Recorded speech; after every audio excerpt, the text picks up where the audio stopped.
I've got 6 children, 4 footballers, so soccer players, and then the 2 girls play netball. So it's an external threat as well. Rugby, participation rates are on the decline. Basketball, I think, is number 1, along with netball. So it's always been there. Club rugby just happens to be the recipient of it at the moment, of that trend. Yes, it'll be great to watch some rugby this weekend, actually. I'm really looking forward to it, especially the afternoons games. It's going to be kind of like the late 90s, Yeah. Yeah, very exciting. So we got our first 15 competition happening, later on this month with pre-games. I'm looking forward to that. So don't know about going to the Blues, though. It's just great to get the games back going again. It is 4 minutes to 5 on RNZ National, so let's get to this last story very quickly onto something a bit quirkier as the show draws to a close. A Nelson couple has come up with a somewhat unorthodox idea to house their guests. What do you reckon about staying in a giant boot? Judy and Steve Richards reckon their idea was a bit of a shoe-in. I didn't write that line. Sorry. And it's been attracting some media attention. The boot B&B was recently profiled in Stuff by travel writer Brooke Sabin. Steve Richards actually joins us on the line now. Steve, kia ora, welcome to the show. Kia ora. Thank you for Sorry, yes? Oh, sorry, I was just going to say, Steve, how did you and Judy come up with this idea in the first place? Yeah, well, it's just a crazy idea. It was easier than a teapot. So, was that the alternative? Yeah, pretty much. The mind starts to boggle now. Well, okay. You can do anything. The hardest thing to do is the thing you haven't thought of. So. Yeah. Have you evicted the little old lady who lived in it? She was shocking. Imagine, she whipped her children and sent them to bed with, broth with no bread. So, yes, she's long gone. Tell us a little bit about the boot, Steve. Can you describe it for our listeners, please? Yeah, well, if you can imagine size 318, so, that's extrapolated from my size 13 boot, and it's a lovely, comfortable lounge, an open fire downstairs with a bathroom and a little kitchenette, and then upstairs is a double queen bed and a little balcony looking out over the Toe and the Laces, looking out to over our garden. It's magnificent and secluded and private and very, very comfortable. Yeah. What was it like actually building something like this? Like, what were the sort of challenges?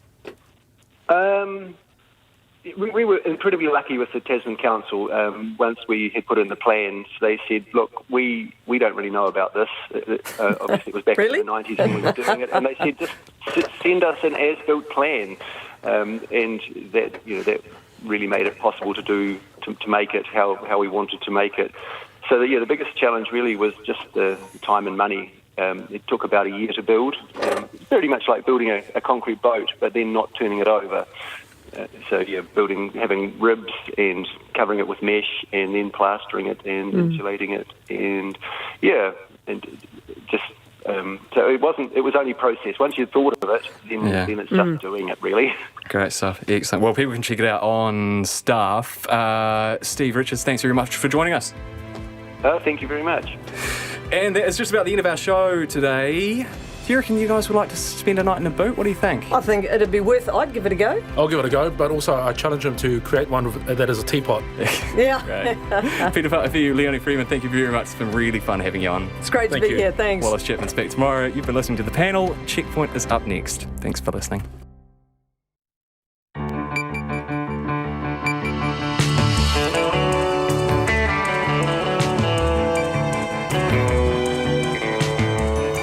Whakarongo mai koe ki te reo irirangi o Aotearoa. This is Checkpoint on RNZ National. I'm Lisa Owen.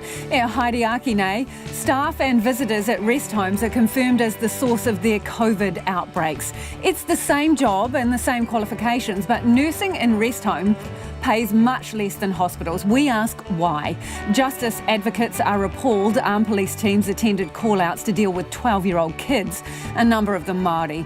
A community leader and Auckland councillor says taking down Black Lives Matter posters by schools is an act of aggression and an abuse of power. Is mid-pandemic and an economic downturn the right time to open a new billion-dollar shopping complex? And kayak and glacier guides navigate the new world of weed control. And we're out with a ranger picking up poachers.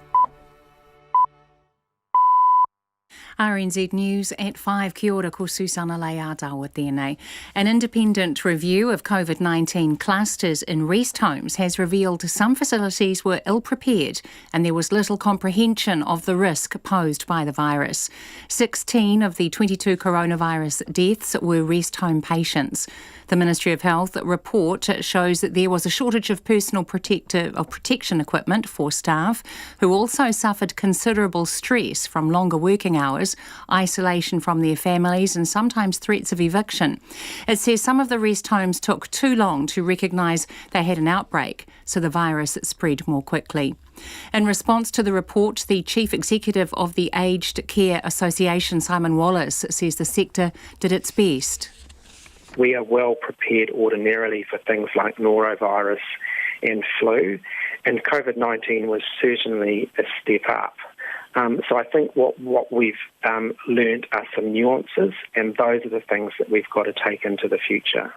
Simon Wallace welcomed a recommendation for health authorities to better coordinate in future. Otago University is helping students through harrowing cases of hardship caused by the lockdown. It says many have lost jobs or financial support from their families, and the situation is likely to get worse as more businesses make cutbacks.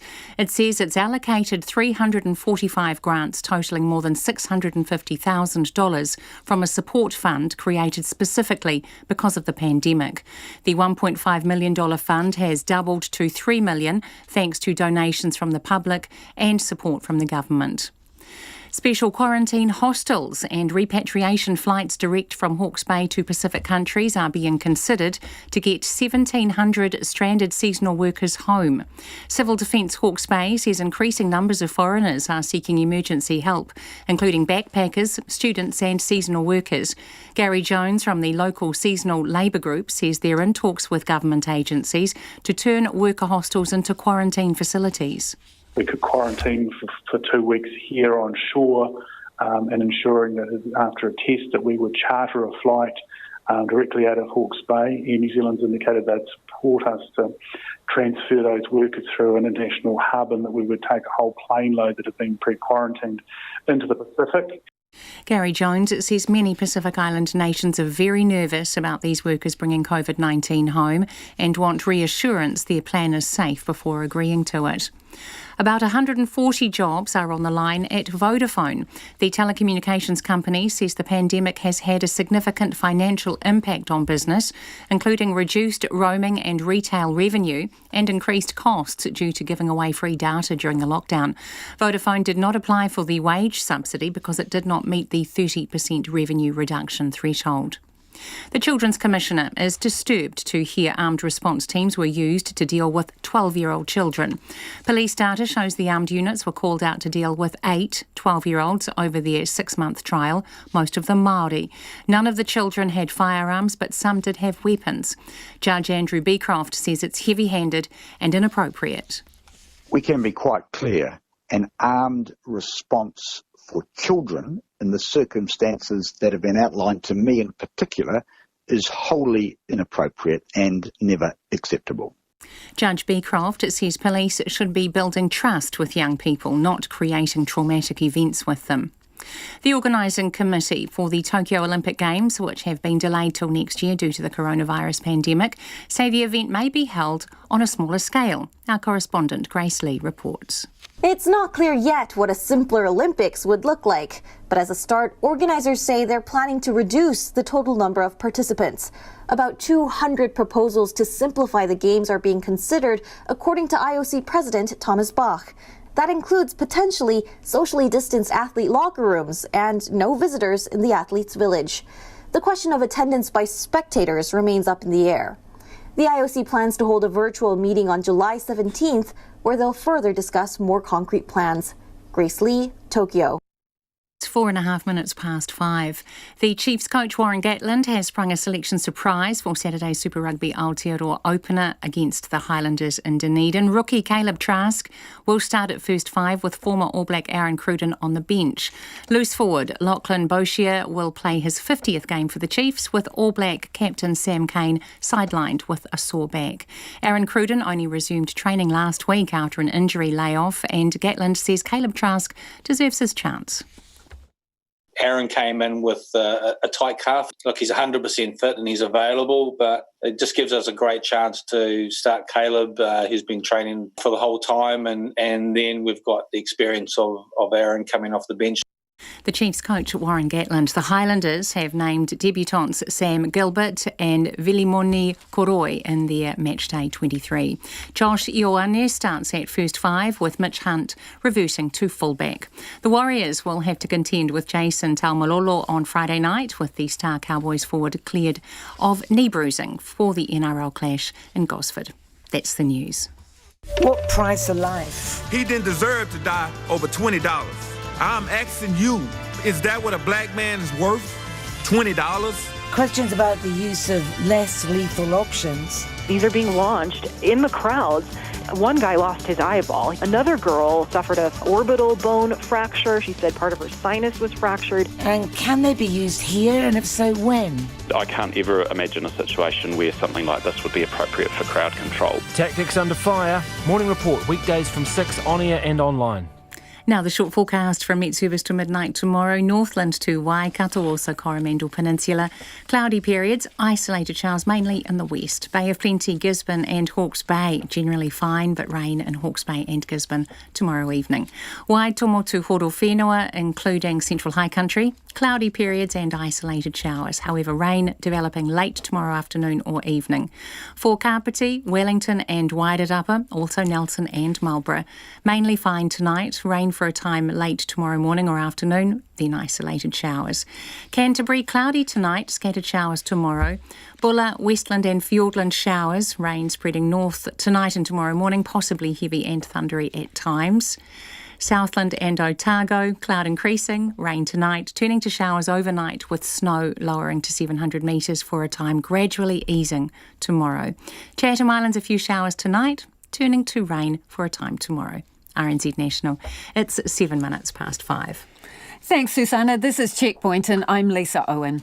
The struggles and shortfalls of the country's aged care sector have been laid bare in a new review into COVID-19 clusters in rest homes. More than half of New Zealand's COVID deaths have been in rest homes, with 5 of the 16 clusters at aged care facilities. The Ministry of Health review found the virus was brought into facilities by infected staff or visitors, and rest homes weren't familiar with concepts such as outbreaks, clusters, probable versus proven cases and key terminology. The report comes as rest home nurses warn of a critical staffing shortage. There's currently about 300 vacancies for registered nurses at rest homes around the country. Those positions require the same qualifications and skills as nurses working for district health boards, but they're paid significantly less. Often those roles are filled by nurses from overseas, and with the borders now closed, rest homes say they don't know how they're going to find new staff without a decent pay increase. Our cameraman Nate McKinnon and reporter Nita Blake Person filed this report. Hi, Jill. Hi, Stella. How are ya? Griselle Mosquera has just begun her shift at Christchurch's Chatswood Rest Home. She's a registered nurse here, and her patient Jill is one of 50 she will work with over this shift. So I'm just gonna have to take a look at your legs. Originally from the Philippines, Griselle began as a healthcare assistant here 4 years ago before getting her New Zealand nurse registration last year. She changes dressings, provides palliative care and medical assessments, everything you would expect in a hospital, but without the backup from other medical staff. Majority of the time, we're the only clinicians here on the floor, so it's expected of us to make clinical decisions without really the support of other medical professionals on the floor. Those challenges were especially evident over the past couple of months. Our residents are the most frail and most vulnerable population of New Zealand, so we're we feel really protective of them because we don't want anyone to really, get unhealthy or get sick because of COVID. It's pretty tough every day, but we love taking care of our people here. No matter how tough or busy it is, even if you don't get a chance to sit down and take a break, well, at the end of the day, you've done your best, and we're grateful that we're here working for them. And Jill says that care during lockdown didn't go unnoticed. Everything that they did in hospital is what they're doing here. More than half of New Zealand's COVID deaths were in rest homes, with 5 of the 16 clusters at aged care facilities. Staff at Chatswood worked hard to keep residents here safe, but Jill notes it can't have been easy. Sometimes wonder if they're a wee bit short-staffed, and that makes it harder for them. Rhonda Sheriff, the co-owner of the Chatswood Rest Home, puts that down to the significant difference in pay for rest home nurses compared to their DHB counterparts. I think it's been really sad that we can't actually acknowledge these nurses because, by word, they have stepped up and done a phenomenal job. You know, they've been protective of our residents, they've been their family, as well as providing great levels of care. And, you know, our families give such positive feedback all the time that it's such a shame that the general public don't seem to understand that. Experienced DHB nurses can earn around $90,000. Here, nurses with that same experience would be lucky to get between $60,000 and $70,000. And with around half of all New Zealand's aged care nurses trained overseas, Rhonda says the border closures due to COVID are only going to add to staffing shortages. Those nurses come in, as I say, they're usually sort of in their 20s and 30s. They start off, they've obviously had some experience where they've worked initially in the Philippines or India. They come, they increase their base level, and then they move off. You know, we're reliant on our immigrant staff to come in because our New Zealand registered nurses aren't interested in working in aged care, unfortunately. You know, I mean, because of the fact we can't meet their wages as they earn in the hospitals, they don't want to take a pay cut and come and work in our area, even though they recognise that it's a highly skilled area for staff to work in. She wants to see the government increase funding for aged care nurses to bring them in line with their DHB colleagues. Operational costs are extremely high, as you can appreciate. Our wages bill probably sits somewhere between 60 and 65% of income, and then we've got to manage all of the other expenditure with what's left over. I can tell you, I do not make anything operationally out of this business. I mean, it will be a crisis. You know, I don't think it ever gets to the situation where it doesn't present its challenges in the respect that we can't seem to attract our own New Zealand registered nurses, and yet we should be able to. She says COVID has highlighted the incredible work that aged care nurses do, and Jill agrees. I think they should be paid as the equal to the nurses, to be honest. Chriselle says she likes to think of herself as a caring person, and it's the love for patients that drew her to the profession. But money talks, and she's definitely considered the pull of a DHB position. Several times, yes, mainly because of the pay and the difference in the workload. Yeah, because I've got friends who worked in aged care are now in DHBs, and they can really see the difference. And unless the government can step in with more cash, she says things are only going to get worse. I mean, DHB is going to attract more nurses, and what's going to be left for the aged care? So there's going to be less nurses for taking care of the elderly, I think. In Christchurch for Checkpoint, Cornita Blakeperson, Aho. In a statement, the Ministry of Health says rest homes agree on a price with DHBs each year for the delivery of services, and they're responsible for wage costs. They say it's not appropriate for the Minister of Health or the Ministry to comment on the wage rates agreed between these private sector employers and their employees. And they also say that nurses and aged care workers are included in the list of essential workers able to enter New Zealand despite the border closures. While Simon Wallace is the CEO of the Aged Care Association, it represents more than 90% of the aged care residential sector, including providers of rest homes, hospital and dementia care, and he joins me now. Good evening. Why do you think that aged care nurses are paid less? Lisa, as you've heard in that piece just now, our aged care nurses shoulder enormous responsibility, and they are leading teams of caregivers, of activity coordinators. They are providing palliative end-of-life care. They are looking after families in very difficult situations. Our aged care sector is nursing-led. It's a nursing-led profession. And for far too long, they have been undervalued. I think what we've seen with COVID-19 is the tremendous value that they've delivered in keeping our old people safe through this really difficult time.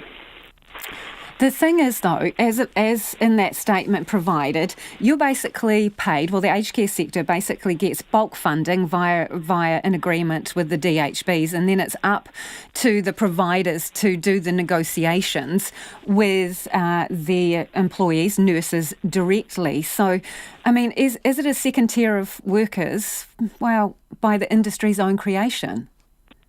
So I heard the statements that were made by the Ministry of Health and other agencies. I mean, I think that they have a responsibility to also value the role of nurses in aged care. I mean, aged care is a mainstream part of the health system. We have 40,000 beds. We are looking after very sick people and keeping them from admissions into public hospitals. We play a huge role. And they can't renege on their responsibility in terms of valuing our nurses. And that's gone on for far too long. The situation was compounded in 2018 when the government reached a settlement with public hospital nurses, and that's just seen the difference in those pay rates become even more. So at the moment there are a number of vacancies, and with the DHB jobs being more attractive because of the pay people are getting there, I mean, how are you going to fill these positions? Well, it's really challenging. We have around 300 or more vacancies now. We want to be able to train New Zealanders, and we're doing everything that we can to do that. The border closure means that it's much harder for us to bring our nurses in, even though that they are regarded as essential workers. There is a cap on the border in terms of how many people are coming through each day, and they are returning New Zealand residents and citizens. So it's very hard still for us to bring in nurses from overseas to fill those gaps. So, meantime, Simon, sorry to interrupt. The DHBs keep taking our staff. So regarding the border, are you still not getting nurses through the border at the speed and the numbers that you would like, even though they're essential workers? Even though they're essential workers, there is a cap, 250 cap on the number of people that are coming in each day. They are largely returning New Zealand residents and citizens, and we're not getting those internationally qualified nurses in that we need to fill the gaps. Meantime, as I said, we've got the DHBs poaching our staff simply because they can pay more. Do you know how many nurses have been turned away at the border or not been let in under the essential category? Well, we as an association represent more than 600 rest homes, so we're in touch with our membership on a day-to-day basis. I don't have an actual a number on that, but it would certainly be in the dozens in terms of the number of nurses that we're not able to bring back into the country at the moment. I want to move on now to this review that has been released today, and it was into the COVID clusters at rest homes.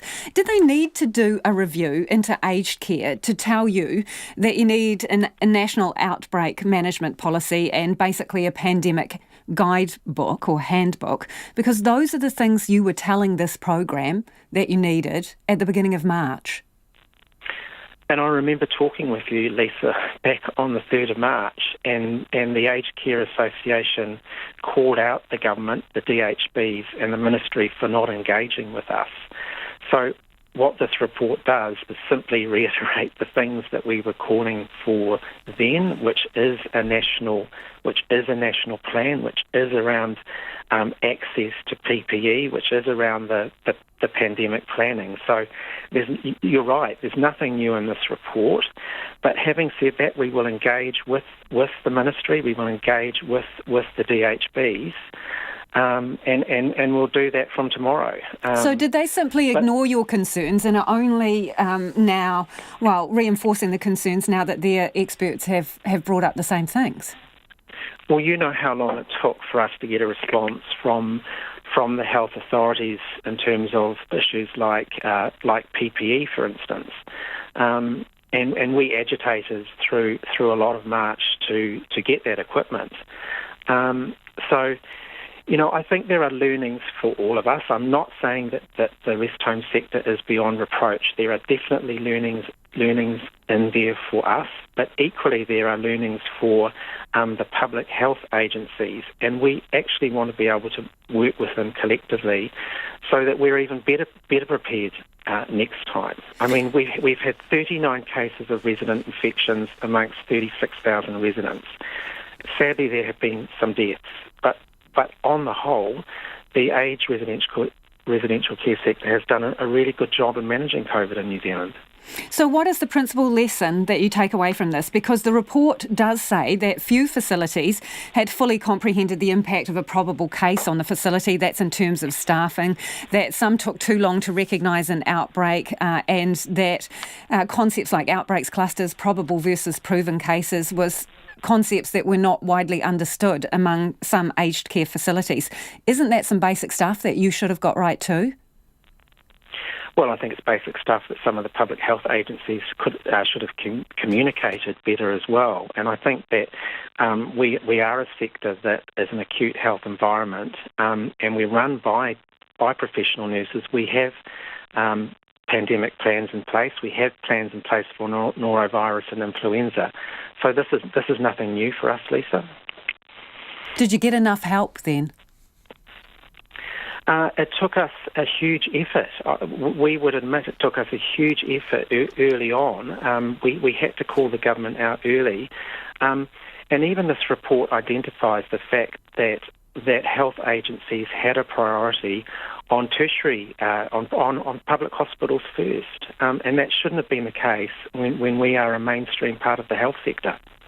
Given that the infections were found to be brought in by staff and visitors, were they preventable? Could more have been done to stop that happening? Those things are good in hindsight. I mean, there are other ways that the infections could have been brought in through residents being admitted from public hospitals or being readmitted from public hospitals into a rest home. And the report doesn't find any fault with that. It simply identifies the vector as having been staff or visitors. And we had very strict visitor protocols. We went into lockdown very, very early in our rest homes before the rest of the country does. Appreciate your time this evening. That's Simon Wallace, who is the CEO of the Aged Care Association. It is 22 minutes after 5 and you're with Checkpoint on RNZ National. Keen for your feedback, especially if you're a nurse working in the aged care sector. How do you feel about the disparity in the pay rates? You can text us on 2101. You can tweet us at Checkpoint RNZ or email checkpoint@rnz.co.nz. Last night, we brought you the story of the Marist College students who are accusing their school of racism after they say staff ripped down Black Lives Matter posters they'd put up. At least one student took her allegations to the board. It met last night and in a statement says there will be a formal investigation into the concerns raised, and the Catholic Diocese will also mediate between the school and the students. The principal of Marist has not specifically responded to Checkpoint's requests for an interview. But today, Agnes Loheni, a former student at the college and now a National List MP, contacted Checkpoint, keen to wade into the debate in support of the school. She says no one asked her to, and she hasn't spoken recently to the principal or the board. But Agnes Loheni told me schools shouldn't be a political playground. I absolutely support Black Lives Matter. George Floyd's life mattered. But I fear that actually the movement of Black Lives Matter has actually been hijacked in America from those who want to play politics. We've heard over there of demands to get rid of police, to get rid of prisons, to get rid of the court system. To me, that's politics. That's not to say that the girls at the school shouldn't be discussing these issues. It's a big issue, and they should be discussed definitely in the classroom, as these issues were when I was at school. We talked about things happening overseas, local issues. It's exactly where that debate happens in the classroom with the teachers. But what about what is happening is turning Marist into a political playground? Well, I think it comes down to the fact that schools should be allowed to adhere to their rules and their values. That's not to say that if a school doesn't want particular posters up after a period of time, that is obviously the girls have seen that as something racist, or, they've talked about some other things in the past. I think that the schools should be entitled to make those decisions. And look, I may be supportive of my girls doing things, but I would not be supportive of them breaking school rules. Right, so let's just be clear on this then.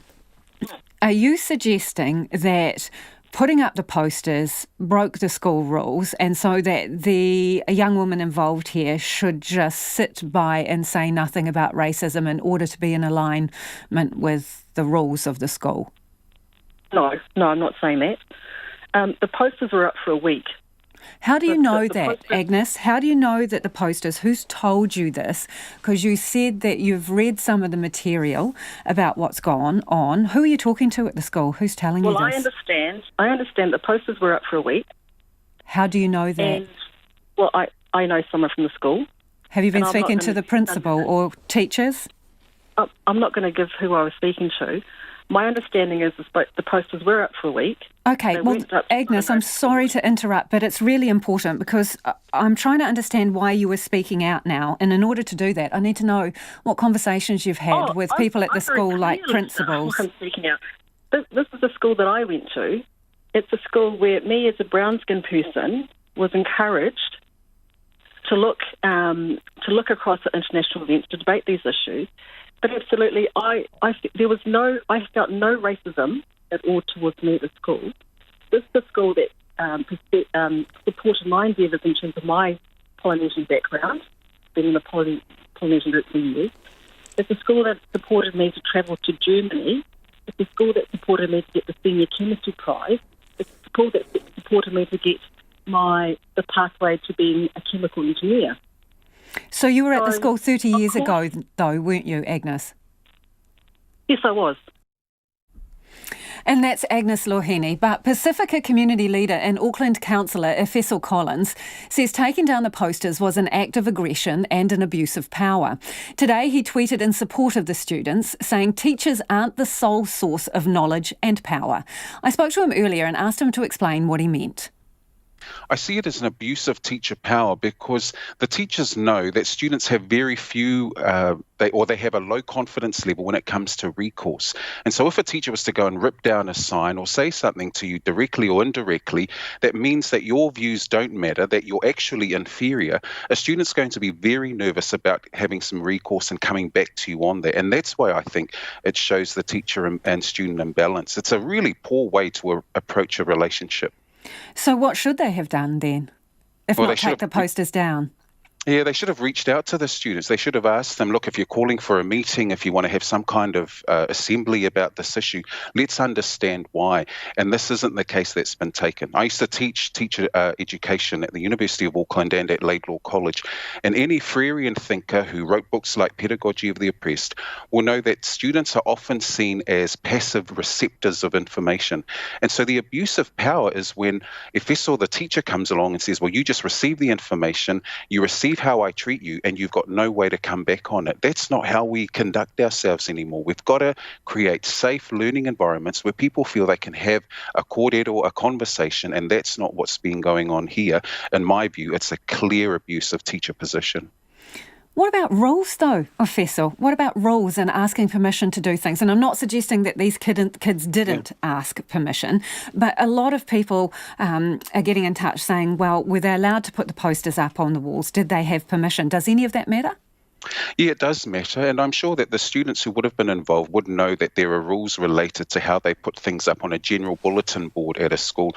So I don't see any problem with the students putting it up. The problem here is the teachers haven't reached out to have a nice conversation and ask them what their concerns are. Are there better ways to encourage people to talk about racism, to talk about what's going on globally, and have a wider conversation? That's not what's happened here. All that's happened here is the students come out, stepped out, and said, we want to raise these issues, and a teacher has ripped down their posters. I wonder if in many schools we're suffering from a phobia around adolescence. We've got young people who want to march against climate change. We've got young people who want to talk about racism, and yet we've got teachers who are abusing their power by ripping down their posters.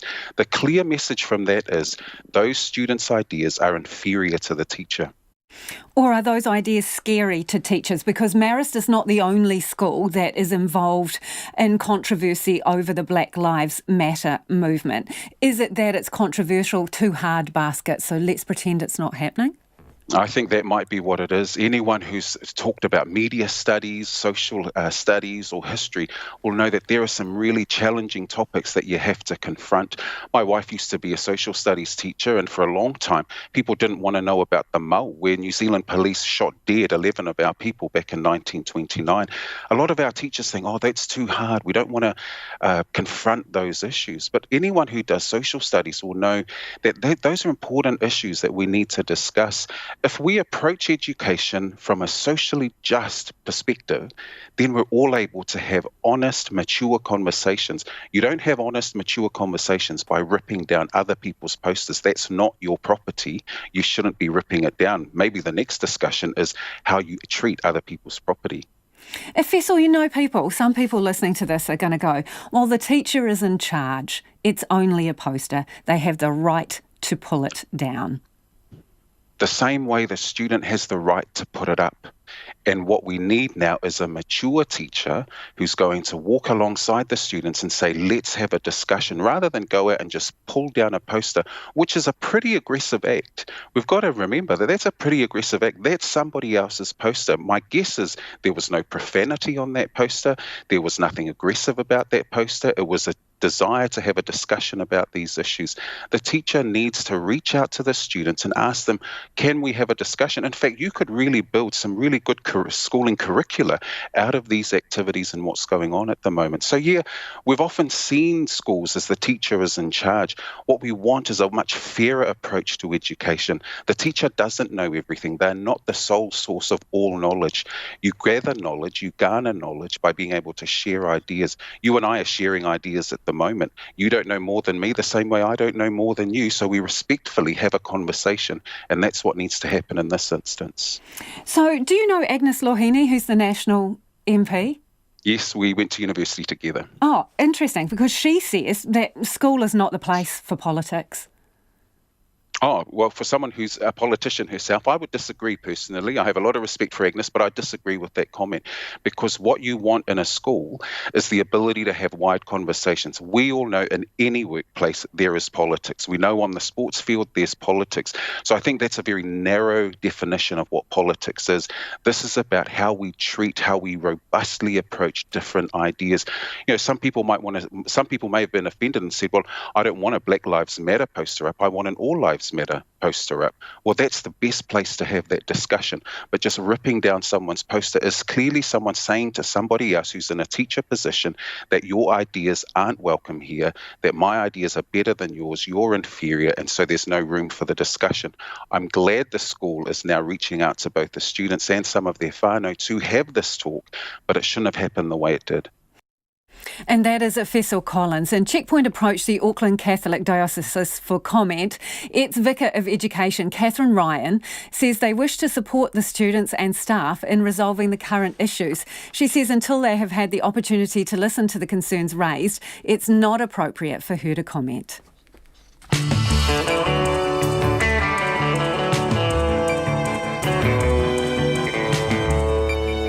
On Checkpoint on RNZ National, revelations the police armed response team approached a 12-year-old boy for making a prank call. The Immigration Minister considers options to help stranded foreign nationals relying on emergency help, and kayak and glacier guides navigate the new world of weed control. We would love your feedback on anything you've heard on the program this evening. Do get in touch, and you can text us on 2101. You could tweet us at Checkpoint RNZ, or you can send us an email, and the address is checkpoint@rnz.co.nz. Time now for the headlines with Susanna. The Aged Care Association says the sector did its best during outbreaks of COVID-19 in rest homes. A Ministry of Health review examined 5 clusters and found some of the homes were ill-prepared and there was little comprehension of the risk posed by the virus. The association's chief executive, Simon Wallace, says they are ordinarily prepared for outbreaks of flu or norovirus, but COVID-19 was a step up. 16 of the country's 22 coronavirus deaths were rest home patients. Health leaders say money allocated to improving facilities in South Auckland is only the beginning of what's needed to fix inequalities there.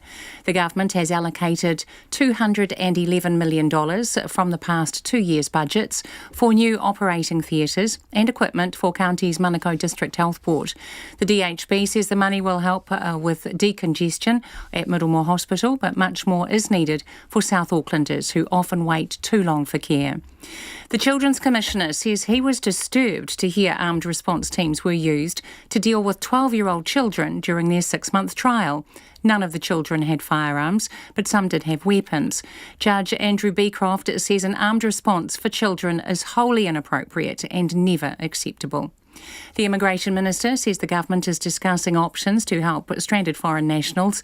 Hawke's Bay officials want the government to clarify who is responsible for looking after the increasing numbers of backpackers, students and seasonal workers seeking emergency help. Ian Lees-Galloway says they are considering a range of options, including continuing to provide food and accommodation, as well as flying those people home. State Highway 94 into Milford Sound will be closing overnight from 6 o'clock due to snow forecast in the south. The Milford Tunnel will also be closed for resealing. The highway is expected to reopen at 9:30 tomorrow morning after snow clearing. Those are the latest headlines from RNZ National. Our next news and weather update is at 6. Thanks, Susanna. If you're just tuning in, this is Checkpoint and I'm Lisa Owen, and it's time to get down to the business news with Nona Peltier.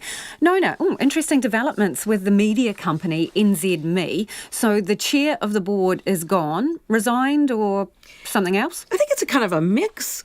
He just basically resigned prior to a protest vote, which was going to vote him off. So take that as you will. But in the end, it was this morning the chair of NZME, Peter Cullinane, felt that he was probably, it was more reasonable for him to step down ahead of the meeting that they were holding. And then just before the annual meeting was held this afternoon at 3 p.m., the company released a statement saying that he had stepped down. No explanation was offered. But the message from the directors still on the board was that they did have confidence in the company's chief executive, Michael Boggs. So whatever happened around that board table, we're not exactly 100% sure. But we did get to speak to Mr. Cullinane just a few moments ago, and this is what he had to say. The fact of the matter is there was a group of Australian fund managers who, were looking to, signal a protest vote, and I was up for, re-election by rotation, and so I was the lucky recipient of that protest vote. Yes, and so why they were going to vote him off is still a question that wasn't answered by Mr. Cullinane. However, there was some questions raised at the meeting. For example, one of them was, how much did the company spend on their legal fees in their attempt to buy stuff? And the answer there was $1.8 million. So there's probably some other issues around that board table they were talking about, and just some of the strategies perhaps that the company had pursued in the last year. So who gets to slide into his seat then? Not known at this stage. The board is going to meet over the next week to see who will be the new chair. So for now, Mr. Cullinane is off the board. What is the deal with consumer spending? It's skyrocketed, you're telling me, since last month. Everybody pent up, wanted to go out and spend some money? That's probably it. So the seasonally adjusted numbers, and this is for electronic card spending, so that's not total retail sales. So Statistics New Zealand said that the seasonally adjusted numbers there were 68.9% increase. Now, that was after lows in April, mind you.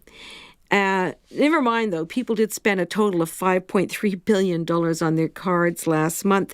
And you'd be surprised what they were buying was mostly furniture and hardware. I guess these were things they weren't able to buy during the level 4 lockdown. Yeah. So they were buying, we heard about how they were spending money on their shopping, groceries and so on. But as soon as they had a chance to go out and really spend some money, they did. I'd be interested what percentage of that is the total spend, because I bet you most people were using cards because of hygiene reasons and all the rest of it as well. Could be that as well. It's going to be interesting to see, because we have so many odd numbers that have come through in May because just the difference. And we've been looking at these and trying to make sense of them. And when you talk to analysts, they just say, we really can't tell if this is a trend or what's going to happen next. Certainly, though, the U.S. Federal Reserve came out early today, overnight, really, in the United States, with some pretty grim news about the economic outlook in the United States. And that certainly put a damper on the markets here today and in Australia. So our top 50 index, it fell almost 1%. 106 points down to still, though, 11,155, which is still a pretty high number. The ASX, though, was down nearly 3% just a little while ago. The New Zealand dollar slipped slightly, 64.9 US cents, 93.6 cents Australian, which is slightly up, and 51.2 British pence, which is hardly changed. Thanks, Nona. Nona Peltier with our business news. Police armed response teams are being criticised for attending call-outs to deal with children as young as 12 years old while they were in action. The controversial teams were officially scrapped this week, but police data shows the armed units were called out to 6 incidents involving children, and many of them were Māori. Our Māori news correspondent, Lee Marama McLaughlin, reports.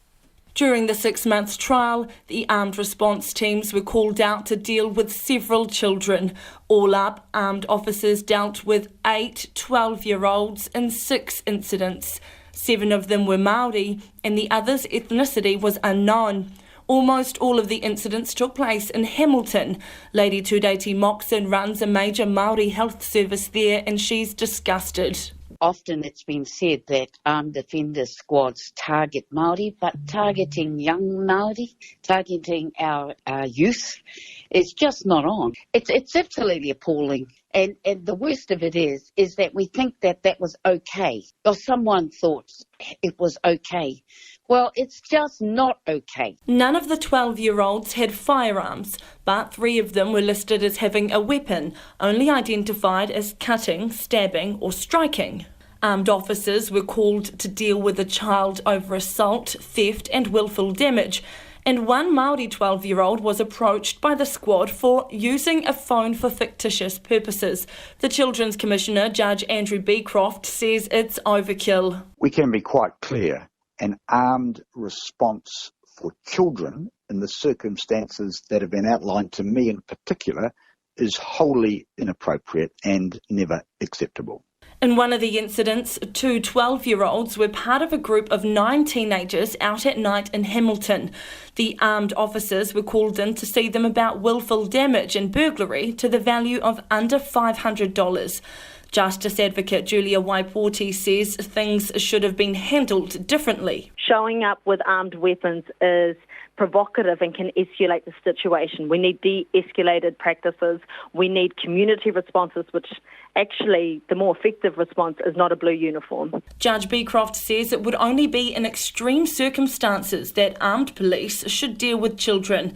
He's disappointed and says what's happened could have a lasting effect on those young Māori. I want early interactions for children with the police to be positive, constructive and build trust and confidence. I can put it no more bluntly than that, not confrontational, traumatic events that can influence attitudes for life. The armed response team's trial was widely criticised, with many concerned that they would target Māori. In the end, Māori made up more than 50% of the arrests and uses of force by members of that team. For the South Island Wānau Order leader Helen Lay, their fears were realised. The thing that worries me the most is that this is about institutional racism. This is about the fact that force is being used disproportionately against Māori and Pacifica communities. This week, the police announced the armed response teams would be scrapped for good. But a Manukau barrister specialising in youth offenders, Kingi Snelga, says the real problem remains. He says the Black Lives Matter protests in the United States is highlighting deficiencies in our own police force. there are deeper institutional issues within the police that need to be deconstructed if we are to move to a society where people are treated equally and not judged because of their race. And I think there is a global recognition now of the dangers and the misuse of police power. Police declined to be interviewed, but in a statement a short time ago they confirmed that 8 12-year-olds were involved in ART call-outs. However, they said no use of force was deployed against a 12-year-old during the trial, during which ARTs were deployed to a range of policing jobs which did not require the presentation of a firearm, and others which had older offenders present. They also did not always have full information, such as the age and background of an alleged offender prior to attending an event. For Checkpoint, I'm Lee McLaughlin. The Immigration Minister says the government is considering options to help foreign nationals relying on emergency help from Civil Defence. It comes as Civil Defence Hawke's Bay is worried a slow train wreck is unfolding in the region as it helps an increasing number of backpackers, seasonal workers and international students stranded in New Zealand. Anusha Bradley reports. British backpacker Jake Lapusco was in Queenstown when the lockdown came into force and fled to Hawke's Bay as soon as he could. Everyone had spent all their money on, accommodation during the lockdown, and when the lockdown ended, there's no work really for the South Island, and the only work I could find was in Hawke's Bay. He's now got work in a Napier hostel for at least the next few weeks, but says many other travellers are not so lucky. Yeah, there's a lot of people that just didn't have anything. They were here, of course, if he's on a work holiday visa, they were here to work, and if there's no jobs, then you're pretty stuck. You're relying on your parents to help you out. The controller for Civil Defence Hawke's Bay, Ian MacDonald, is worried about an increasing number of foreign nationals needing help in the region, especially backpackers fleeing Queenstown in the belief they'll find work here. Obviously Hawke's Bay, the possibility of picking up some temporary work around picking, but it's the wrong time of the year. So these people probably don't understand that. We've heard stories of backpackers living in orchards and tents at the moment, and look, and this is like, we're now getting frost, it's in the middle of winter. While that might be okay for a week here, a week there, it's not a sustainable solution. Civil Defence is also providing emergency accommodation, food and clothing to some of the 400 international students in Hawke's Bay who cannot leave or work, and some of the 1,700 seasonal workers from the Pacific who are also stuck here. He's expecting the situation to get worse over the next few months and says it's like watching a slow train wreck. He wants the government to step up. Emergency welfare is just that, but it just needs to be really clear as to who is actually responsible, and that's really what we want. And also acknowledging that the civil defence groups actually we need to actually take a bit of a deep breath, and we need to actually get ourselves prepared for the next thing that's going to come our way. Gary Jones from the Hawke's Bay Seasonal Labour Group says nearly all the 1,700 RSE workers here were meant to have gone home already, and there's not enough work to support them all. Policy around RSE insists that any contract guarantee a minimum of 30 hours a week and has a length of time for a minimum length of contract. And because this is such an unknown, employers are very nervous about signing contracts. He says the industry is working on a plan to get them home, but some Pacific nations are still very nervous about the virus. Because we have very large accommodation centres, we've offered quarantining facilities here under the direction and oversight of our District Health Board, so that we could quarantine for 2 weeks here on shore, and ensuring that after a test that we would charter a flight directly out of Hawke's Bay. Air New Zealand's indicated they'd support us to transfer those workers through an international hub, and that we would take a whole plane load that had been pre-quarantined into the Pacific. Immigration Minister Ian Lees-Galloway says the government is discussing options to help stranded foreign nationals. Well, certainly one thing we're doing is working with the governments of their home countries to see what we can do to support people to travel home. But we are looking at what other options we might have to provide welfare and support for foreign migrants who are currently in New Zealand. We haven't decided to take any of those steps yet, but as I say, we're monitoring the situation closely, and if we feel we get to a point where further steps do need to be taken, that there are options available to us. Ian Lees-Galloway says contract changes for seasonal workers are being considered, but there'll be no extra help for international students because a condition of their visa is that they must support themselves. He did not give any timeline around when additional support for foreign nationals stuck in New Zealand might be available. In Hastings for Checkpoint, Anusha Bradley.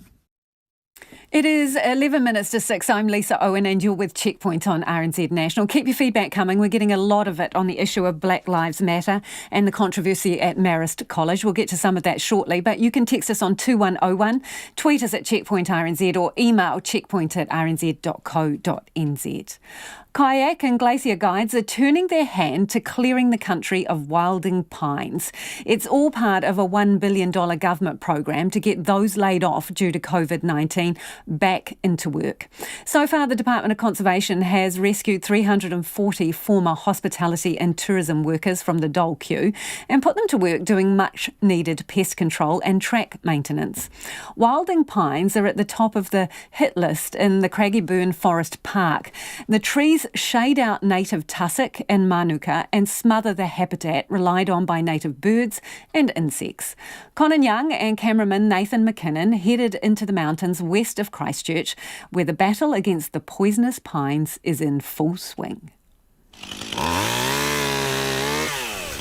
So far, the Department of Conservation has rescued 340 former hospitality and tourism workers from the dole queue and put them to work doing much-needed pest control and track maintenance. Wilding pines are at the top of the hit list in the Craigieburn Forest Park, west of Christchurch, where they shade out native tussock and manuka and smother the habitat relied on by native birds and insects. Before taking on this job, Rebecca Ferguson was a kayak guide in Franz Joseph. A good number of those formerly employed in the town have relocated to Springfield in Canterbury for at least the next 3 months. Yeah, I mean, obviously making a career out of tourism, it's not been the best news. Sort of got to think what I want to do with the rest of my life now. But yeah, I mean, it is what it is. Everyone's been affected and you kind of just take what you get. And yeah, lucky to have a job now, so... As a former kayak guide, Rebecca is pretty fit, but still finds her new line of work physically challenging. It's a lot more leg muscles. I worked as a hiking guide this summer before I kayaked, so it's good to kind of use my legs again. There's a lot of upper body with kayaks, but yeah, I mean, definitely a lot of upper body strength as well. So, no, I mean, it's physically been all right, but yeah, after being out of work for 9 weeks, it was, yeah, definitely, first week was pretty full on. As contractor Gareth Evans explains, it's important the job's done right. Get the saw as low as you can, keep your hand free from the saw so you don't cut yourself. Job done. Right. Make sure there's no little needles on the bottom, and that's the scourge of this because they come away again.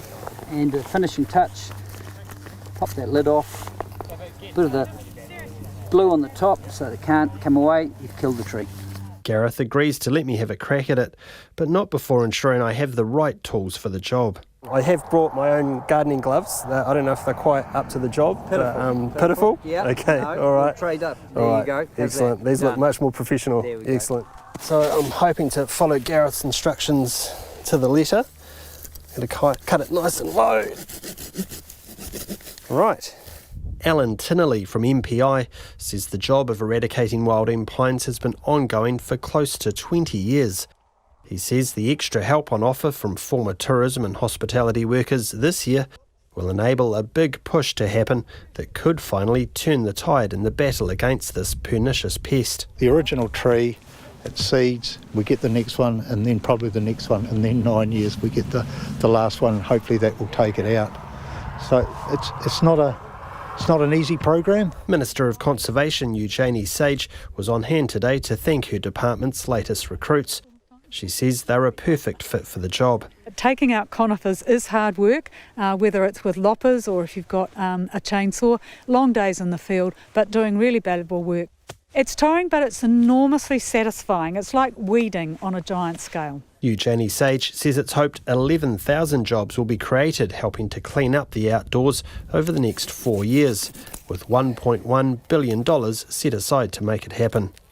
At Craigieburn Forest Park for Checkpoint, ko Konanyang tēnei.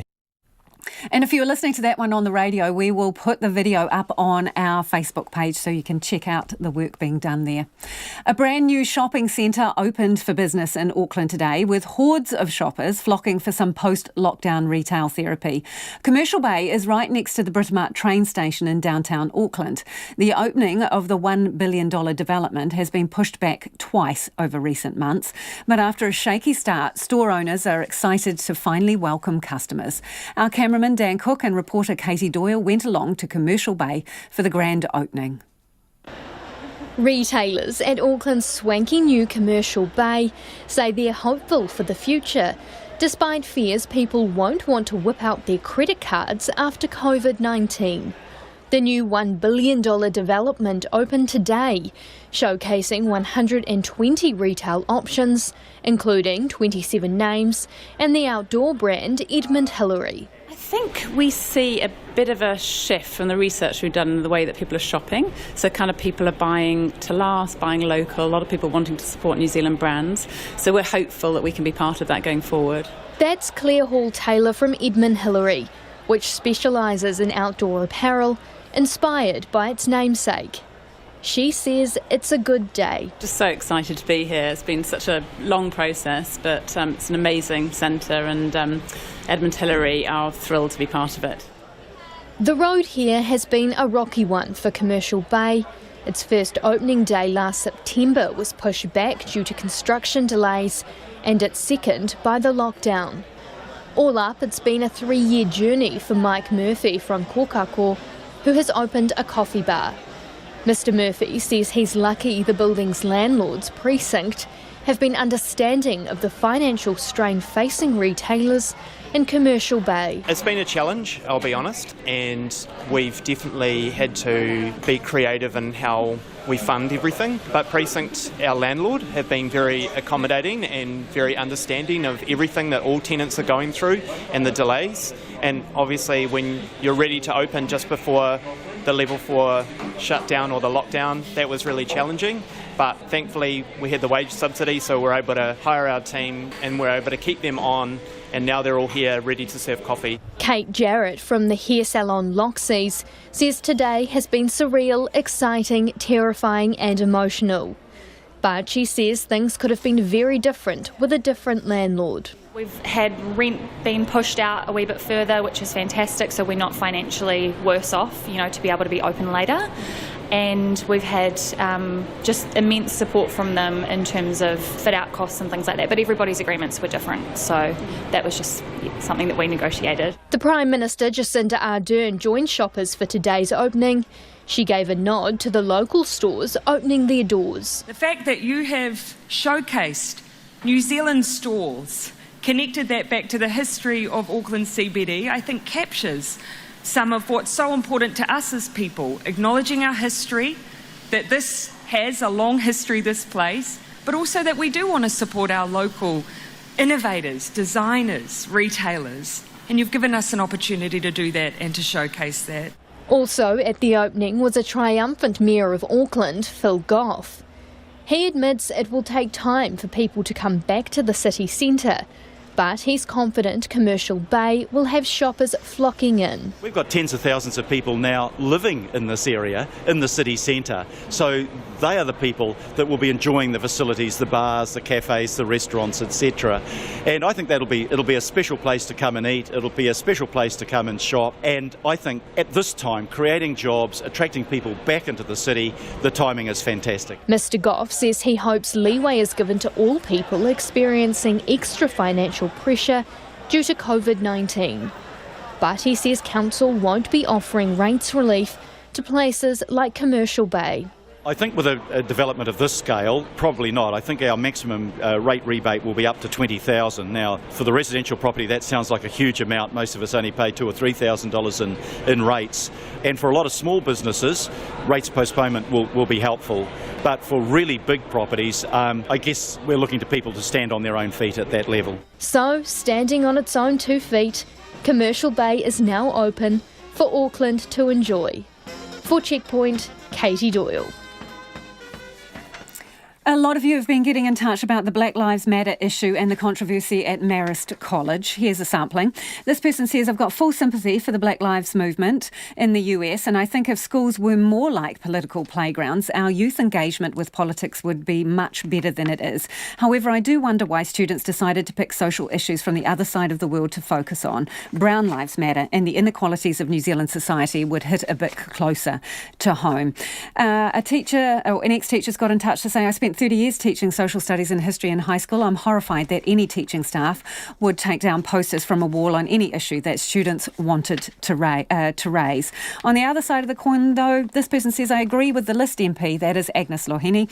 Those whining girls who accuse the school of being racist are incapable of understanding that all lives matter. Every school has rules. You are enjoying fanning the flames. Abusive teacher power, 3 question marks. Police, spelt Puhlease. Another person says, not an abuse of power either. RNZ News at 6, ngā mihi nui ko Susana Leatao at DNA. The Aged Care Association says the sector did its best during outbreaks of COVID-19 in rest homes. 16 of the country's 22 coronavirus deaths were rest home patients. A Ministry of Health review has examined clusters of cases at 5 facilities and concludes some were ill-prepared and there was little comprehension of the risk posed by the coronavirus. The Chief Executive of the Aged Care Association, Simon Wallace, welcomed the recommendation for health authorities to better coordinate in future. We've had 39 cases of resident infections amongst more than 36,000 residents for whom we care. I mean, sadly, there were some deaths, but as a whole, we've done a really good job. Ministry of Health also recommends making personal protection equipment more readily available to rest home staff. Health leaders say money allocated to improving facilities in South Auckland is only the beginning of what's needed to fix inequalities there. The government has allocated $211 million from the past 2 years' budgets for new operating theatres and equipment for County's Manukau District Health Board. The DHB's chair, Vui Mark-Goshi, says he is grateful for the funding and the work will help with decongestion at Middlemore Hospital. But he says much more work is needed to level the playing field for South Aucklanders. If you're on the other side of the Tamaki River or the Manukau Harbour, you might get in to see the conditions earlier than you would here. Vui Mark-Goshi from the county's Manukau District Health Board. A Hamilton Māori leader says she's appalled armed response teams were used to deal with several young Māori. During their 6-month trial, the teams were called out to deal with 6 incidents involving 12-year-olds. Some of the children had weapons and others were caught stealing. Almost all of the incidents took place in Hamilton. Lady Tureiti Moxon runs a major Māori health service there and says she's disgusted.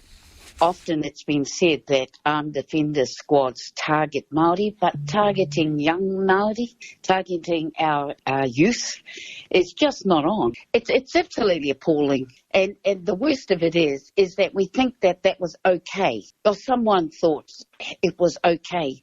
Well, it's just not okay. The Children's Commissioner says an armed response for children is never acceptable. Donald Trump is resisting calls to remove pro-slavery symbols in response to the anti-racism movement triggered by the death of George Floyd. The Speaker for the House of Representatives, Nancy Pelosi, has requested that statues representing Confederate soldiers be removed from the US Capitol. The BBC's Nada Tawfik reports. There are 10 military bases named after Confederate generals who fought to preserve slavery in the Civil War.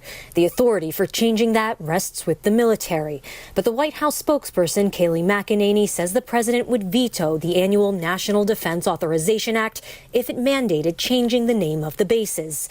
She defiantly questioned where the line should be drawn, if George Washington and Thomas Jefferson should be erased from history for owning slaves. In a tweet, the president said the country's history as the greatest nation in the world would not be tampered with. Nona Tawfik reporting. The chair of the media company NZME says he resigned because it was made clear big shareholders had lost confidence in him. Peter Cullinane abruptly stepped down shortly before he was supposed to chair the company's annual meeting today.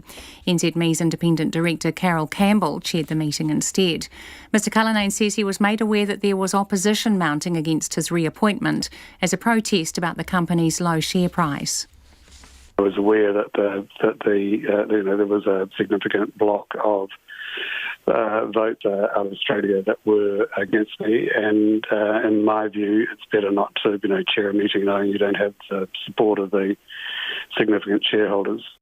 The board will meet next week to discuss a replacement for Peter Cullinane. The police have searched a property in their investigation into the death of a man fatally shot in Auckland last Monday. 47-year-old Clifford Umuhuri was found dead in Grafton after reports of gunshots in St John's. The police have now searched an address on Lush Avenue in St John's and arrested a man on unrelated matters. The police are yet to arrest anyone in relation to Clifford Umuhuri's death, but say they're making good progress. New information has come to light in the case of missing Whangarei woman Bridget Simmons. The 43-year-old mother of two was reported missing on March the 6th last year. Yesterday, police carried out a number of search warrants at properties in the Parakau area. They say after receiving fresh information today, officers are focusing on a rural area on one of those properties. It's 5 minutes past 6. The Warriors will have to contend with Jason Taumalolo on Friday night. The star Cowboys forward has been cleared of knee bruising for the NRL clash in Gosford, and about 180 fans will be allowed into tonight's match between Manly and Brisbane and all other games this weekend. Jordan Ngatai is the number one pick in the first ever player draft for the New Zealand National Basketball League. The Tall Blacks forward has been selected by the Otago Nuggets for the revamped competition starting this month. Fellow internationals Daron Raukawa and Tom Vodanovic rounded out the top three, with Tall Blacks legend Mika Vukona going fourth. The Wellington Phoenix say having a team in Australia's W League will help the football ferns on the international stage. Buoyed by the possibility of New Zealand co-hosting the 2023 Women's World Cup with Australia, the Phoenix General Manager David Dome is working closely with New Zealand Football, which regards a professional team as critical for the development of the football ferns. David Dome says the time is right to push for a W League licence. So the next W League season is 2021, and we strongly believe that we need to have a decent crack at the starting in that season to give us the maximum exposure for these players as a build-up campaign into the World Cup. David Dome, the General Manager of the Wellington Phoenix. That's the news. Coming up on 9 to noon tomorrow, survivors of abuse in church care implore others to come forward. Environmentalist Sir Jonathan Porritt on how to build back better and green post-COVID. Herpetologist Paul Rowley, who extracts venom from deadly snakes at the Liverpool School of Tropical Medicine. Sparkling new pop music from King Sweeties, and Sam Ackerman's pumped for the return of Super Rugby. Join me, Lynn Freeman, and for Catherine Ryan on 9 to noon on RNZ National. Now the short forecast from Met Service till midnight tomorrow. Northland to Waikato, also Coromandel Peninsula. Cloudy periods, isolated showers mainly in the west. Bay of Plenty, Gisborne and Hawke's Bay generally fine, but rain in Hawke's Bay and Gisborne tomorrow evening. Waitomo to Horowhenua, including Central High Country. Cloudy periods and isolated showers, however rain developing late tomorrow afternoon or evening. Kapiti, Wellington and Wairarapa, also Nelson and Marlborough. Mainly fine tonight, rain for a time late tomorrow morning or afternoon, then isolated showers. Canterbury, cloudy tonight, scattered showers tomorrow. Bulla, Westland and Fiordland showers spreading north this evening and tomorrow morning, possibly heavy and thundery at times, becoming fine tomorrow afternoon. Southland and Otago, cloud increasing, rain this evening turning to showers overnight with snow lowering to 700 metres for a time, gradually easing tomorrow. Chatham Islands, a few showers tonight, turning to rain for a time tomorrow. RNZ National, it's 8 minutes past 6. Thanks, Susanna. Kia ora anō. This is Checkpoint and I'm Lisa Owen. An independent review of COVID-19 clusters in aged care has found some rest homes were ill-prepared for the impact of COVID-19 cases, let alone an outbreak. The Ministry of Health review released today examines 12 facilities, including 5 known to have had clusters. It confirms 3 clusters began after staff or visitors brought infections into the facilities, that there was inadequate protective equipment and that staff at centres with outbreaks suffered considerable stress. Amy Williams reports. According to the report, few rest homes had fully comprehended the impact even one probable case of COVID-19 would have on their facility, with large numbers of staff stood down. It says some staff were stressed at the beginning of the outbreak, others described an atmosphere of fear, and many felt the health authorities were unsure what to do. It too represents thousands of aged care workers, and its director, Sam Jones, is disappointed the report's recommendations do not suggest seeking input from those who work in aged care. If you really want to make these environments safe for everyone and provide the respect and support that our elderly deserve when they retire, you need all the stakeholders involved. And so there needs to be a strong input and voice from workers and their unions and the residents and their advocates as well. The review recommends changes to avoid or better manage any similar future events, including developing more national-level pandemic management planning by rest homes, public health authorities and providers. 16 of the 22 deaths attributed to COVID-19 in New Zealand were linked to rest homes. The Nurses Organisation Director, Kerry Nuku, says although some nurses took part in the review, she's disappointed the organisation was excluded from participating. Staff that work in these aged care facilities are largely on low wages, and therefore many of them need to hold down second jobs. So none of those issues seem to be addressed. Ms Nuku says more aged care staff will be needed to cope with any future outbreaks of COVID-19. The Ministry of Health report is one of 3 separate reviews of the sector in response to the pandemic. The Aged Care Association represents 650 rest homes, and its chief executive, Simon Wallace, says the report acknowledged the work rest homes have done in recent months. There is certainly mention of national level guidance. That's something that the association has been calling for right from the very outset. So there's something in this for all parties to work together, and we'll be certainly part of that over the next few weeks. Mr Wallace says out of more than 36,000 residents, 39 were affected by COVID-19. There are things there that we will take up, and that all of us, the rest home sector and the health agencies, will be better prepared if we have another outbreak.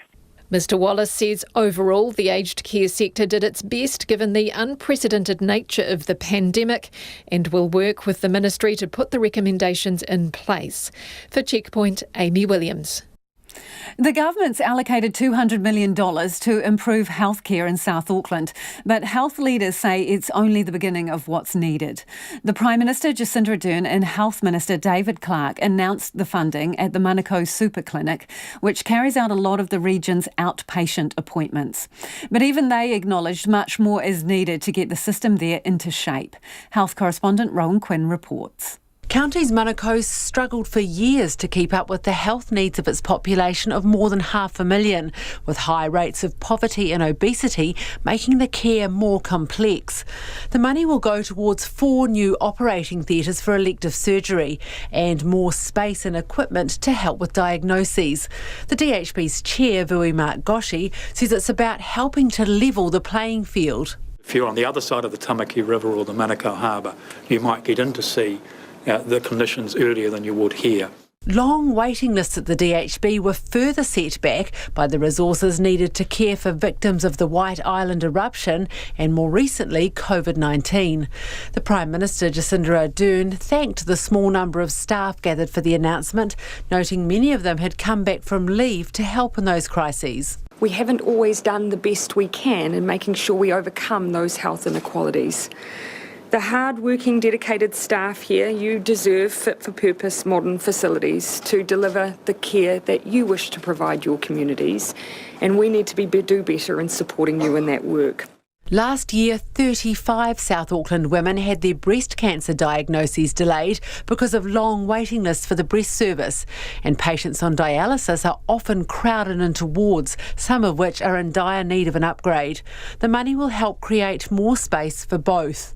Chair Mark Goshi says the funding's very welcome, but it's only just the beginning. We've got some more business cases that we'll be working on because there's an opportunity to do a great deal more on this site. We've got some pretty antiquated properties elsewhere that deal with spinal and rehab, and our plans are to make this a health park that has got many, many services and to decongest Middlemore. Like many other parts of the country, there are long waiting lists for MRI and CT scans, which are used to help diagnose cancer and other serious diseases. The money will fund new machines to help with that, although it doesn't address the deeper need for more staff to work them. Most of all, it's hoped the new facilities, mostly for elective and outpatient care, will free up space in the jam-packed Middlemore Hospital to make more room for those with serious illnesses. The Health Minister, David Clark, says he knows more is needed to truly give South Aucklanders a fair deal in health. We do know that there are long-standing problems with the facilities and key infrastructure at Counties Manukau DHB, and this investment at Manukau Health Park is part of an ongoing program, given the large amount of work that is needed to upgrade and remediate facilities here in the Counties Manukau DHB. The money given today has been allocated from the past 2 years' budgets, with the Health Minister saying it's too early to say what this year's money will specifically be used for. Mō te hōtaka o te ahiahi, ko Rowan Quinn tēnei. In the UK, the Prime Minister Boris Johnson has announced a new bubble system. From Saturday, he says about 11 million people living alone or as single parents will be allowed to combine with other households. Zoos and drive-in cinemas are now allowed to reopen as well, but many parents want their children back in schools. The BBC's Laura Koonsberg has this report. Keepers, not crowds, have fed the penguins in the last few eerie months. As we creep out of lockdown now, the birds and animals will soon have company again. We're sort of getting to a point where we didn't really understand why we couldn't open, so the news is really exciting. Zoos, safari parks, outdoor cinemas can reopen, along with shops from next week, as long as, you're well used to hearing by now, everyone keeps their distance. And for millions of humans in England, life will soon change indoors too. From this weekend, we will allow single adult households or single parents with children under 18 to form a support bubble with one other household. All those in a support bubble will be able to act as if they live in the same household. For single mum Becky and her mum Alexandra in Gloucester, that could mean a real-life reunion soon, after weeks of very limited contact. The comfort for me of being in my mum's house, having a cup of tea or having dinner with her, and for my little boy, having a roast dinner at his nanny's on a Sunday is everything for him.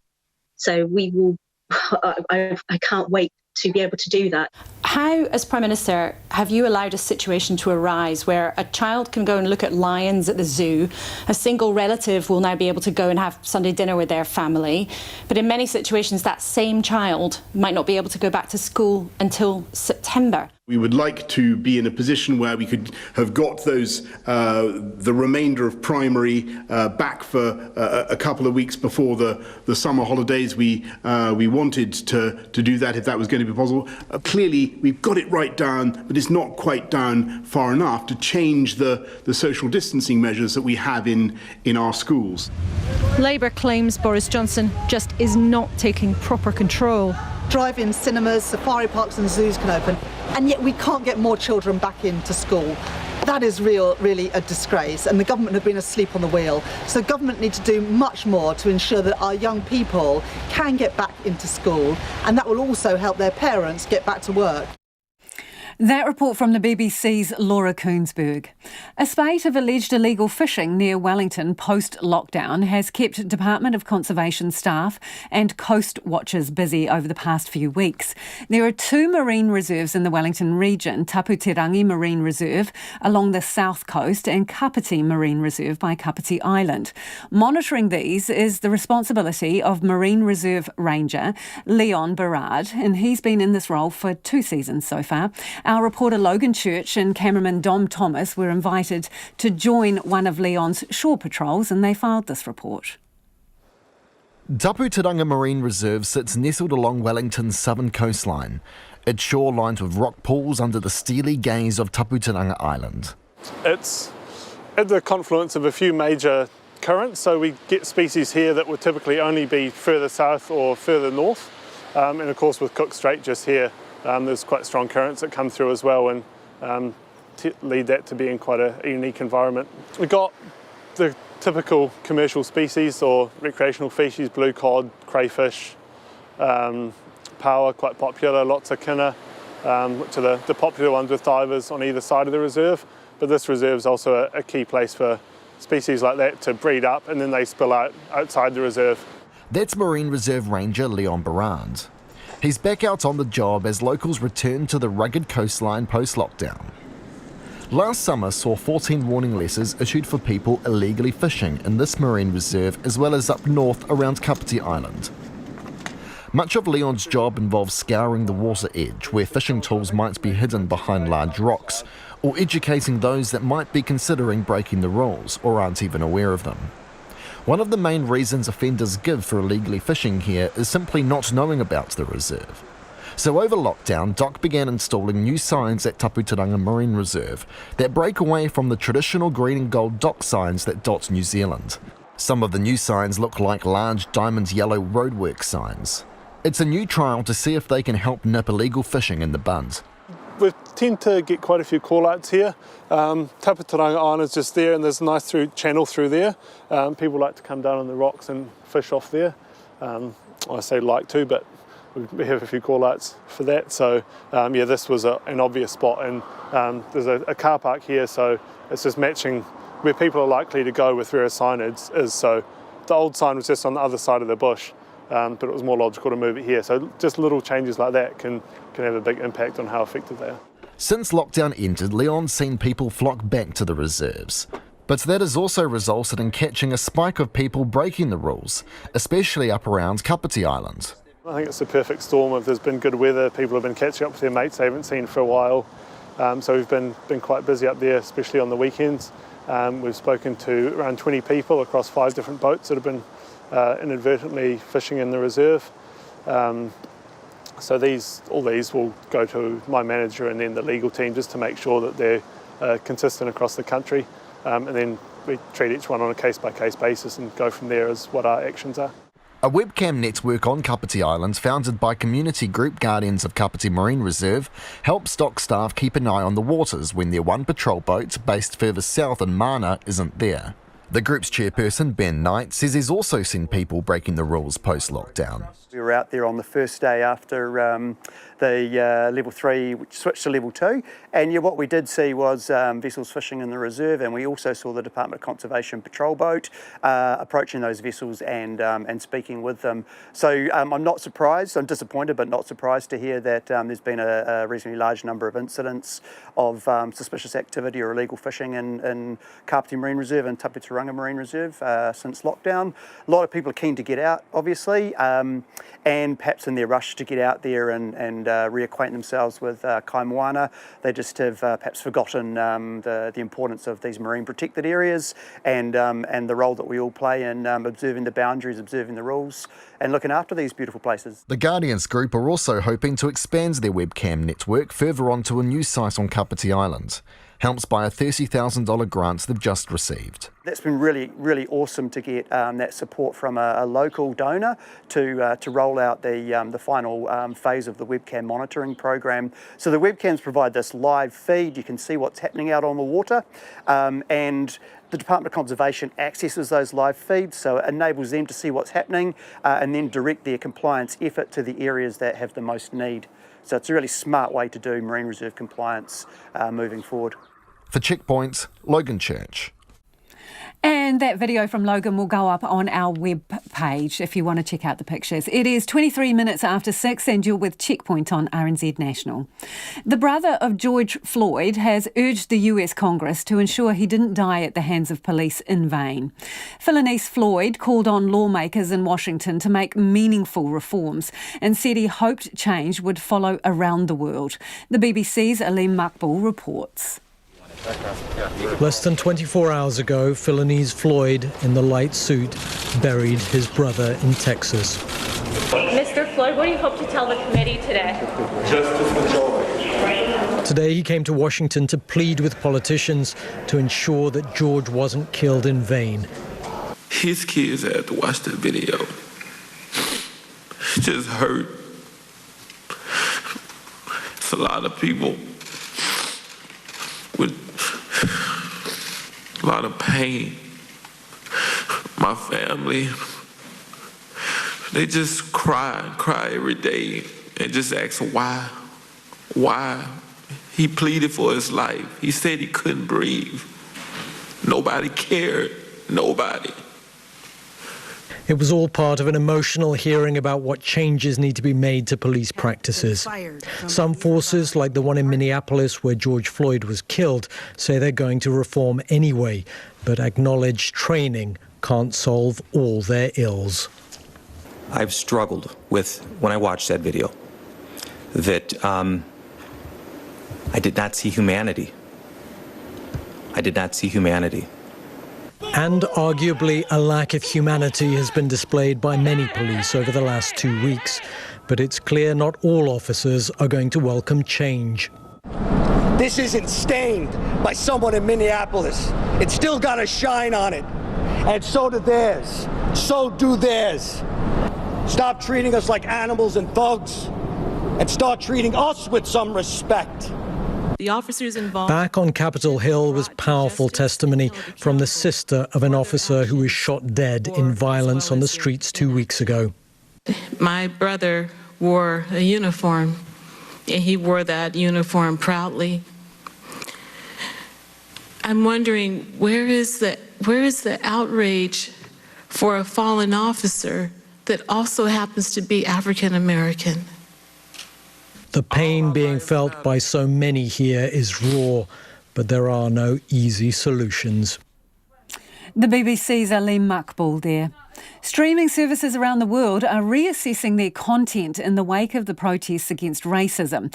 HBO, for instance, has now removed the 1939 classic film Gone with the Wind because of its racist depictions. The ABC's Rachel Mealy has more.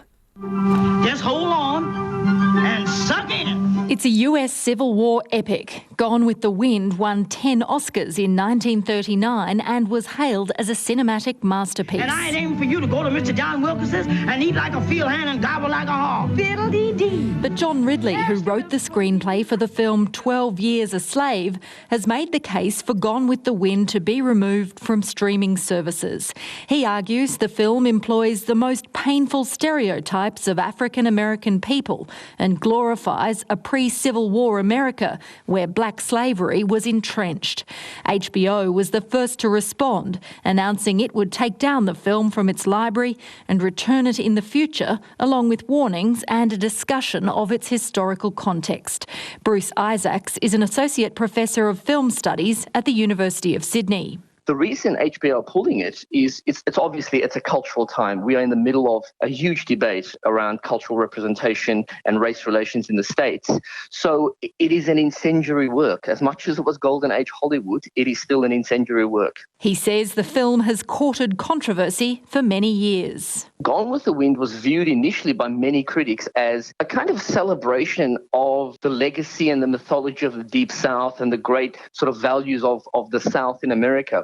As time has gone on and as Hollywood has attempted to come to terms with representation more broadly, Gone with the Wind has come under attack for, I would say, for at least 2 to 3 decades. Film reviewer Giles Hardy says streaming services may be recognising that content needs context. If Gone with the Wind wasn't a film anyone wanted to see, it wouldn't be so flagrant. Like, its success is why it's important that context is put around this. I think with streaming services, we've realised that there is no time of day, there is a lot of the time no filter on this, and it's very easy for parents to say something like, oh, Gone with the Wind, great war epic, sure, you can watch this at any age, and I think that's why this action's being taken. But moves like this one aren't only happening in the United States. In Australia, Netflix has removed some of comedian Chris Lilly's programs, including his depiction of the teenager Jonah from Tonga.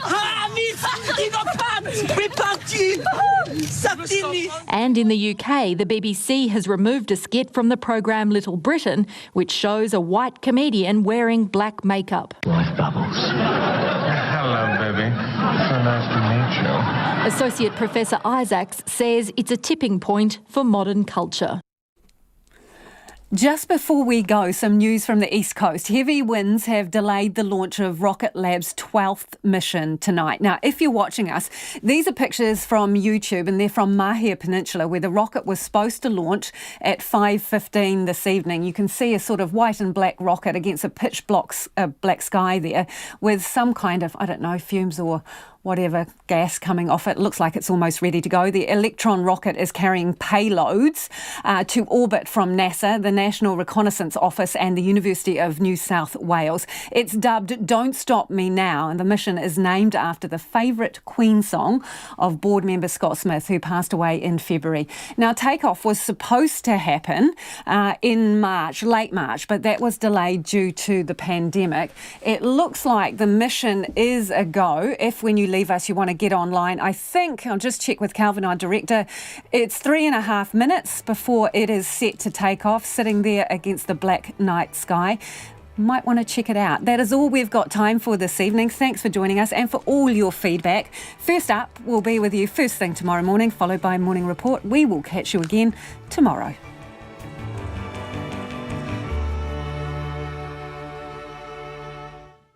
RNZ News headlines at 6:30. An independent review of COVID-19 clusters in rest homes has found some were ill-prepared and took too long to recognise they had an outbreak. The US has now passed 2 million positive cases of the coronavirus, and there are fears of a spike in new cases after the recent protests against racism and concerns some states have reopened too soon. Health leaders say the $211 million allocated to improving facilities in South Auckland is only the beginning of what's needed to fix inequalities there. And a youth justice advocate has criticised the police sending armed response teams to deal with 12-year-olds during their trial. Those are the headlines. Our next news at 7. Tonight on Nights, our teenage correspondent Charlie Cuff joins us from the other side of the lockdown. Alison Balance is leaning into the Antarctic breeze on our changing world. Silver Tamber's on the line from Estonia, and JJ Griffiths mingles science